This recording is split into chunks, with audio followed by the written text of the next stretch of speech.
دانيال ئەو باو کوی سەلامەت باوە دەست ماز دەکەم کوڕم ئەوە باو بڕۆتەوەش ئەم مریشکەی کە بزانێ هێلکەی نەکردیا سامریش چوم نەیکرد بوو چووی چوم تاخیرم کوورا چوم وڵاهی کوڕم برسیمە بزانە بای 500 ناچ سەمونی بینی لەگەڵ ڕباک هێلکەی هذا کاکە لە بۆم بکوڵێنە ئاها سکونایەک لەو درێی بێ تەکلیفی وەی قەت خلاص نەبێ باشە باوە ئێستا دەچم باشە ئێستا تو دەی کاکە خۆ تا دی وەڵات دەمنو لە برسام باشە ئەوە دەچم تا چووی ئەوە دەچم خوا منزە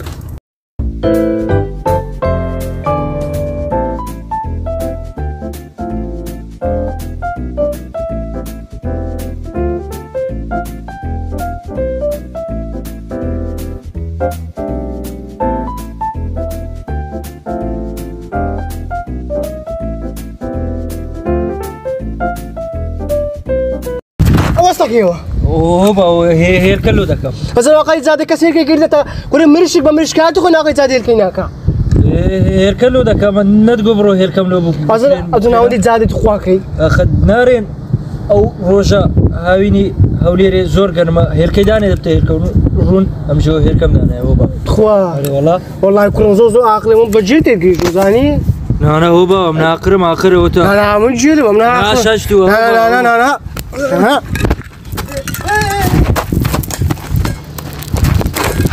ژێڕی ئەوە ئەقڵەکەتە لە دەستمداری جێل وێ لەرێ وەڵڵا ئەخەت دڵت بەو یادەی خۆش برێ ئەولادم هەیە ئەمرت نەمینێرێ وەڵڵا باچم بە دوی کەوت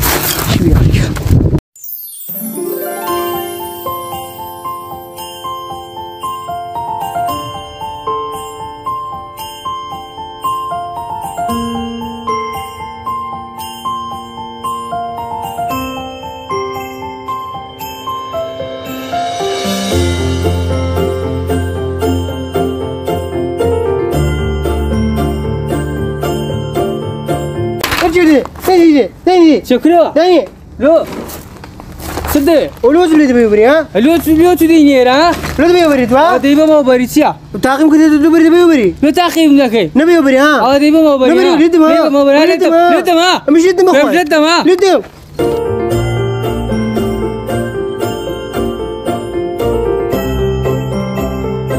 باشا كاكا باشا زين نقولوها باشا بالنص بشراتي نقول ولا كاكا قلك مي كاكا بير دادي نو تلا خور ناس كي باش لو زبي لو زبي دين تيرانا باشا خيناك اتو اخري او شتا او شتني ودينا بخشتي را مقلك مي حفكر ماري لا ترى لو زبري لو بسي ها المشكله تاع حلك لا زبري نبو ماري خيتوسي نبو ماري خيتوسي ام ضعفي هاي بردينا هاي سردار شد عليك سردار شد بخير يا سردار شد بخير يا سردار شد بخير سردار شد بخير يا بخير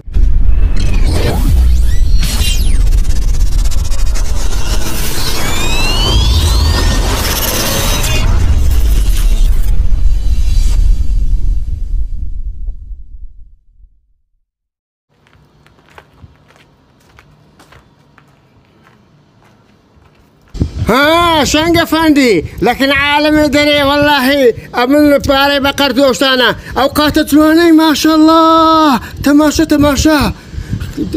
دري لكن عالم زباري ودري دروز الكردية بركاك براس لا حول ولا قوة الا بالله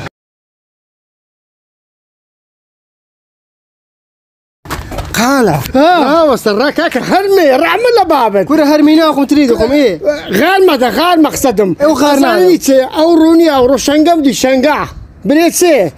كلها بقاتك هنزوان بو بقرآن ازاني تي وجي كجنيا لكن ما دا باراي وادا نوزاي وادا يقود من بارمني وادا مرم لبرسال كاب مربال لبرسال قتوش اتو سيدي دز قرد دبرم دبر قلت نو خربي رحمه بابك انا هرنام ازاني تي اوكي مشكله زعما كل ازاني تي بي باور ما نايكم اوانيا وا دربتيا سختتيا في البازا وشي ريوي وزانيا ما وش باري دقيقه والله يا مباري نادم ما يدي الدنيا بفشتي مقر رحمة لبابد أزانيت يا أو كابرا يا سختت يا في البازا ضربت يا هموشتكا نكبري والله حتى بتساي خود بينم أم باورك أزناكم والله ما قناعات بمناي كاكا والله قناعات بقصدين دبروا وقتي تباشاك يا جوانب أبناء أدلونا كاكا يشومي ده مدرج وقعف مشكلة خوتي بوباني ومقصد لا حول ولا قوة إلا بالله. السلام عليكم. وعليكم السلام ورحمة الله وبركاته. باش ساشي ما دي فات مدانش شنقة وتوه هوي أنا لا أمنه بس شنقة يناسم والله بروكاك بخير أنا وسي وقعت زعلان على بردك يكون وعندك شتيها بتامي مكة سردار قليدك فتح قليدك والله فتح لي قسم لوي بنزاه زان دايتي بقر هور ورد قريا لكن يقول ني دايت مو خير قاتك لبرباي سد زاريتو وركاكاتو عندك شتي قرد عالمي بدوا او تزلي خوتي بي بكرا والله اود ما بروتش بسوري كسو لينيا بس والله سامي بكون بمنع يسولوا له قولوا ذاك يعني تسبوا يسولون قولوا ذاك كل معقول ني تقاتك لبرباي سد زاري بنزاه زاري عالمي قرداري بنزاه كم ده باي بنزاه زاري قاد لكم دكري تفهم والله هتزلي من ده زاجتين سودي بدي تقيس نازم بقران كاكا قولوا زع عالمنا لو دقسي له خرج ده كان اقول له الا قولي بتاريخ شو ده والله وانيا كل والله بتاريخ مننا تارنا شي بتاريخ سيا وكيقسيا كل بقران وانيا ها بو خو زور حيب لا بنقول قولي بتاريخ شو ده كاكا والله او تساب موضوع قاتل بجرمو كاكا بس كده بزام سيدي كل اوابنا خيري جانب ابن اخير الجانب برادر كم عفريها جي لو برا كيدينا ايه والله راسي يقتلكم نبو ايه امي تسمى كم برادري خم او تساكت او قميصوشتو كان ملي وقرقوت ما تعرف لقي بيدا كم كاكا لابد دين مو قول سبين لابوي بين مو لابوي بمو عينين او تلكم لبكر او رقوت بدرو كم بي خوش زي بيتم باندو كك بي بقريمو بس والله زوزو لونغو حيبه يعني راستي كابرا او ناويري نو بايلتش جوان هاكي نقاتش جوان بك كاكا بشم كابرا هديلو يكرايا كاكا لخوي قردي كذا كاكا خو اورتشي لدايتي والله زور عيبه بقرا على سيك بخو حني هعزم لحزاش تيقى بيشم بكريتن والله او خزبان حمد كاكا ولو دنيري لو كاكا وامكان فاخوي باب خرش يروح بحمش يوم عندنا بقران يعني حيبه قولي بتاريخ يوم من نبصه علاقتها بيش عالمي ده نبي او ده بخرش يوم عندنا بيشو كاري غوت انا ما عندي بل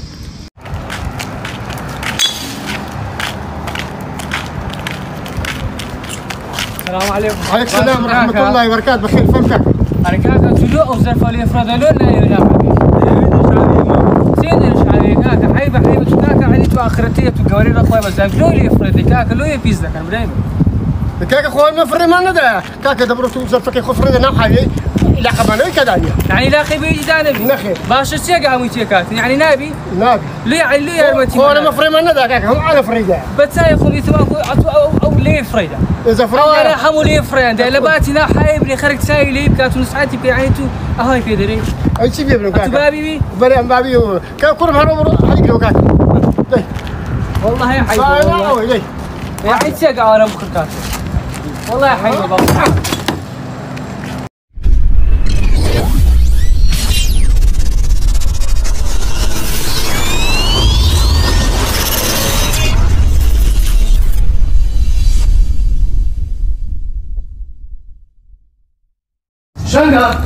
شنقة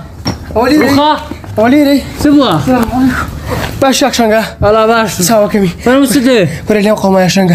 حلكم لو حل ليه قوما ليه قوما يا كوري ريبا خو اللي بعد بكاكا ليه قوما لو دي ماري من بابي من جيل مرة اقرا بنزار فردا كام دزيا يدخل فردا كانسي بدزي اذا عودت كوري نبوني زانيني نازل رحمة اللي اجي ساوي تسلوكم اي حلكم لوكا او بتمنى السوند من السوند الدان اهدي إذا تخا فردا نايس بنزايا بنزا فردا كاتي سوند الدان ايش درددان واش نقول وتميزني هي قيمة تشينيا بتمنى مارينغو بين مارينغو سوند مدن الماريما ديتمو يلا كاكا بنزا فردا كانيا برو بيستو بينس فردا كايبينا ماريما داني بيستو بينس بيس بيجي ماري خوتانا بري وشناتي ماريما سوندك يبخو بري بو خواي سن فردا كالماري شنجيا او اند فردا كالماري ميا حما تسوندك ناكوي حما مجلوكم بسفيس فردا كاي قازازدك اي ربينا وكنا كوي ام وادرم بسفيس كاي دغوازم مارن دبر داي خلاص تو بلين في بدايتها من برو جوان بموا بمدري ما شيتر لولي ودبا جوان بموا ورا حازي وتودي سارك وسطك شيوا كل والله هم بيتا ختم وتنقم زام ناس ما ماله اتبو بيان يزوي بس 10 شي استكيني دري تهزروا صلاتي يا الله كرة تفكم كاكا تفكم والله يبيع زارية خبرت شدمي فتحنا خوش فتح عاقاش ليني ظانم فتح له خوشة ادي لخستخاني بو زلط لي دا تلفوني لودك كرة داش حاجة داش بو بيان يزوي كابرا زلط لي دا تلفوني بوكي لحظتي تلفونك زلطش لي دا بملد دا دمري خوا ورا الله قد دويني وريلي ويبكى عصري بفين شيل وينك يا نا دوالو يبكى والله ما دام الرعب ده السجن وكتشي من لبناسي تو هذا الرعب وهذا كثير توبة استغفر الله زلمة ده عيبة نا نادم تو كان كم ضربه بس عيبة والله هاي ترى حاجة بقول أمن أريكو تروشتم وش كيف برو نبي يا بروس نازم أريكاك استوجيك شتسولي قولانيان ده قلت سبوا أممو أتوبوي دعو قولو تو بالهين في بدا من برو جوان بمدوا ولدي باباشمكو وبا وليلة شو السلام عليكم عليك السلام إذا أنا طب توزع أنا غوبة توايس بخير صاحب تاو خش أول شيء وشنقلك قدا ناياس يا ناس كره دانيال تخوا اجي قورب واخش الله يبيهم الله يبيهم خوش هاري والله يا ري بخير سلامات بي والله يتباش ما لو كرنا زاباري لشو داني بو قراني لو دبا دس بي ابوا تاخذ كره ساكن ايه جايين يا باشا دس بي ابوا اري والله دس بي ابو امان دس دزي باشي ليك كوبان ليك تبوتوز كرات بس بينك كاك والله يبقى قران باري دبا امنيك بغوز كم بيستي والله الله عمل لي راد ديني مستاك سارش ساكن خوتي بدي نا والله كريتي وانا كم بابا لو بابا كيم بيا تاك كيف دم كرك بابا دمي بيبري جيل مراغرا زايد سبك حلك لو بدي مو لبو بزيش ها تو جانا وسي ها زايد سيا أو زارة باري ناو كتابي مكتبي داني لبوي والله باشا ولا بابا جيب لي تواب جلت سبو ولا كازنا تريو كازنا في السيوة ياي عجايب مقصار اوه دخيلم تو هم سارية كم دم تو هكنا عيب يا ابي باب سينو دخيلم تو لا ما خينا كره مخينا خرابة بابا ده سينو تو تعيناتنا كره مداش ما خينا بلبلة كناريا توا كاكا تو دخيلم باب سينو تو ما خينا كره ما خينا حواتنا دي مو او زمادم اهل وايليات باري بيني امل لبو تردكم هيك مشكلة ما قالك الثقة ويا الثقة ما تقول عاد بيع كم لا عسكري باري لي تزي مقصد لا زمان كره داك بابري برو تلا قدم دبرو حاجة تبي مني ونيورو ليرة با لخم علاج خوا مليونك بش بيزا نوراك خوا وش مليونك بش بيزا يا خوا بس برمون انا خوا هواي خوا السلام عليكم عليك السلام ما بخير كوي تتايمن ولو سرات جبني بدعاء ذكر الو نابي كاك لا بخوا خون باريمو ايه دلقو بيش بين زارة مدين هذا مليونك مدين بيش بين زارتيا مليونك بش بيزا ايه او بيش بين زارتيا موجوية وبيش بين زارتيا كاك زايتيا خودن لمليون شي بش بين زاكات لي ذكي امش دمي زاري مليونك بش بين زار خواي يقول لبم داتي لم راكا بش بين زارك زكاتك اش دد اجب الدعاء بتما خويا غير مليونك داتي لوناتي شبكي كاسبيه شبكي 8 من يشي ها لا ولا زايتيا باشا بنبتنا خوشي ما كاكا ما بقى يشدني باري والله لا والله ابردم دي لا دمي لو امن درو ايش تسوي امي شمي خو عاملين لكم بش بزاركم دي صندالك كل شيء ويدا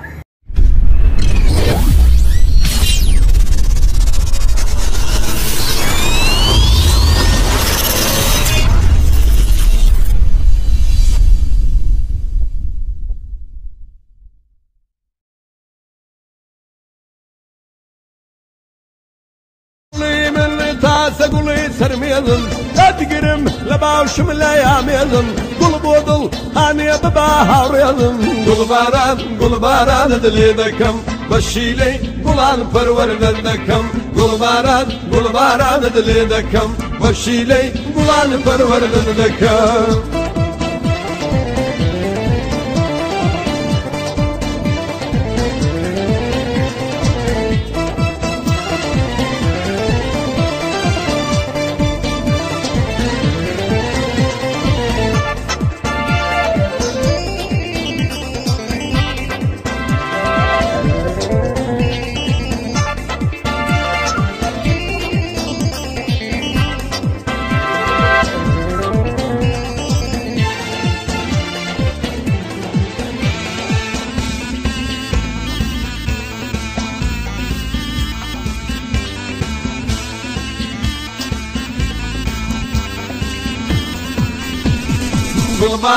قل باران دلي دكم بشيلي قلان فرور دكم قل باران دلي دكم بشيلي قلان فرور دكم قل باران من دكم قل باراني ذكران باهم بيبزاني لا تقرم لا بيشكن للجواني قل باران دلي دكم بشيلي قلان فرور دكم قل باران دلي دكم بشيلي قلان فرور دكم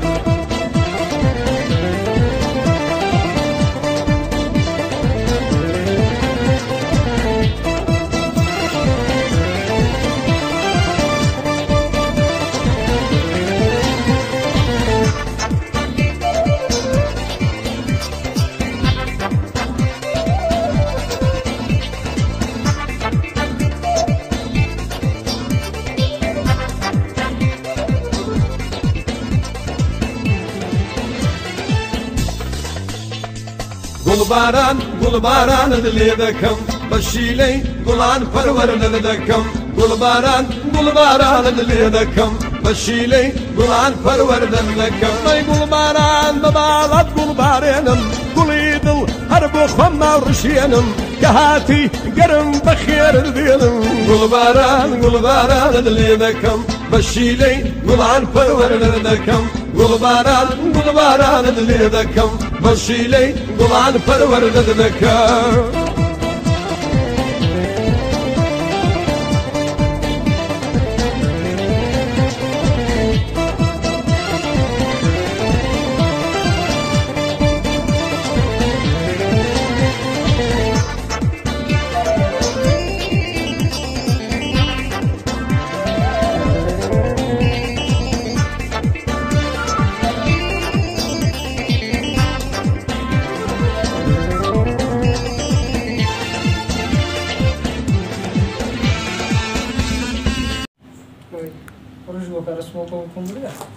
ها قال لا بس رسمان بقرا زورك سيبك خساو فيديو عندك ليك دن زام طاقة تانية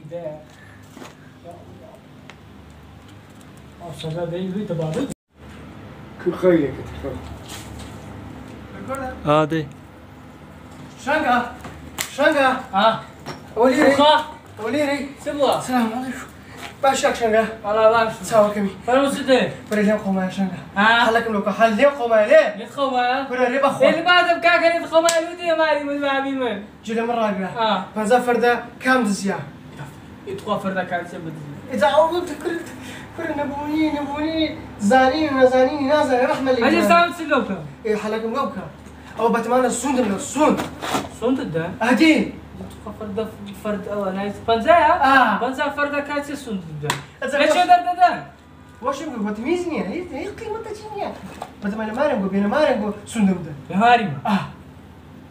ديتمو يلا كاكا بنزا فردا كانيا با برو بشتو بيس فردا كايبينا ماري مداني بشتو بيس من جماري خوتا بل وشنا بنوز بريلي بدش بالي دانو نا كاكا مكلم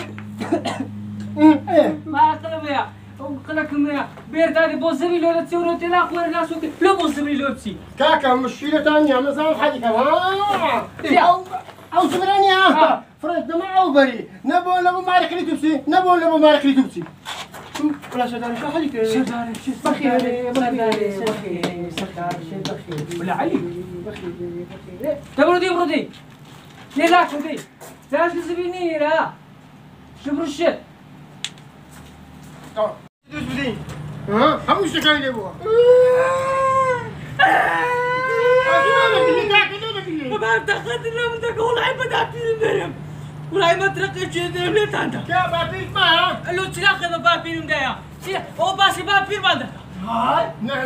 دافين ما دافين تلاقي بابين من ده انتم ما في مدرب لا قلت ما نركض كا قلت ما دافين اذا ما كنت دافين هيك ها انت دوبله قال سدار الشيء بكيري سدار الشيء بكيري كل راس انا قوم شيء ما متاشك ما هو دكتور ولا شيء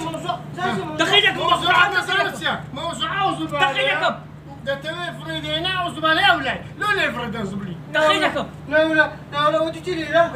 أقول ما لكم لو بري هشكوران باش أخبون نجات أقول عليه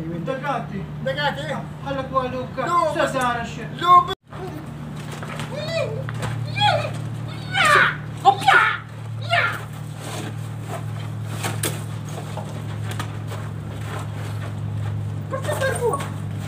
هاي فرز بس بقسم سربك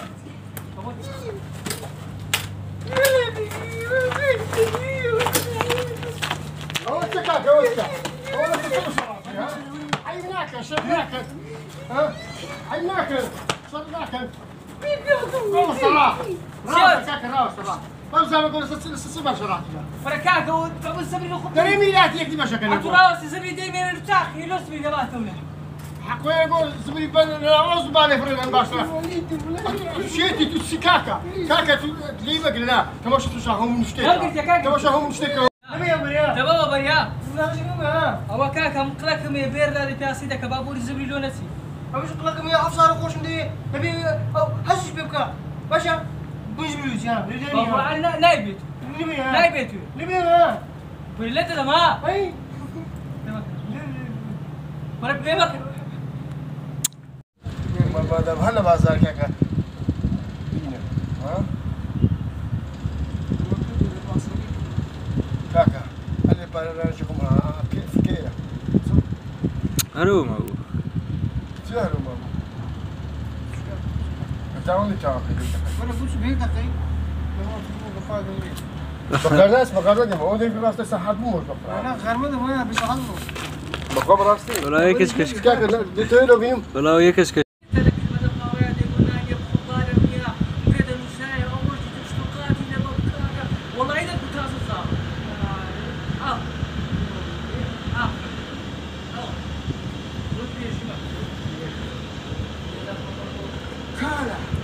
زاني تبوا كل أول شنقة شنقة كيناكا وكل زاي كنبو دبارة ودنوزايا ومن أول تخالي بدأ وقار والله حسن يقول تبى شاكر هذا القصة زاوية زاوية أنا بخرعان إيه كل في بعض مكة أو كلا سيا أو صحة سيا كل أواك كلا سيا ليش تدبارة ودنوزايا إيه أنا بخرعان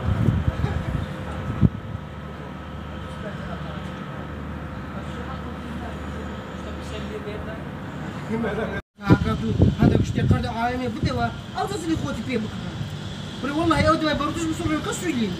بس والله سامعك وخبرنا قولوا ده يعني تسبي إيه كل ما قلنا تقاتل لبرباي سبع زاري 5000 عالم قرداني إيه بس يا كم تقول بعد 5000 قاتل لكم دفر مون هتلي من دهزة يشتري الناس هم القرآن كان يقولوا الله عالمنا إنه ده صيد بكرة شيء كنا يقولوا إلا قولي بتاريخ والله وين قولوا والله بتاريخ شو مننا يا الله شو بتاريخ شو وكيسي ولا بقرحان وين ها هو خوي زور حيبدأ يقولوا قولي بتاريخ شو كاكا والله أوتسع موضوع قاتل لو جرمو كاكا بحس كده بزام صدق كل أوابنا أخير الجان ابن أخير الجان برادر كم حفلة يجي له فرقة إيه يا والله راسي يخزيكم